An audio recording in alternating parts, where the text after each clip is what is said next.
You were once an owner of Freddie Mac, Right. so you are familiar with how Fannie Mae and Freddie Mac operate. Um, do you see their activities as having any role in the growth of this bubble? Well, I think they were doing doing what they were instructed by Congress to do to a great degree, but they took on weaker forms of mortgages in greater amounts. I mean, that's been covered in some of the reports. And so they also bought.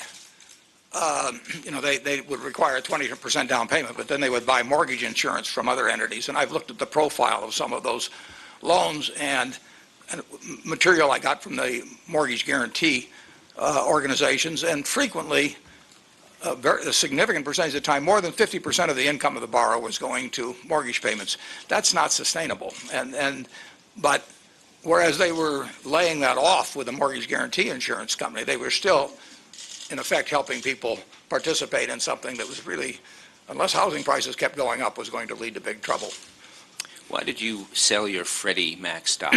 I sold it for several reasons, but I think we were the largest shareholders of Freddie Mac. And at one point, it became apparent they were getting more and more entranced by trying to report increased earnings every quarter. And any financial institution that tries to do that, in my view, is going to get in trouble sooner or later. And they became quite interested in that particular, having that happen.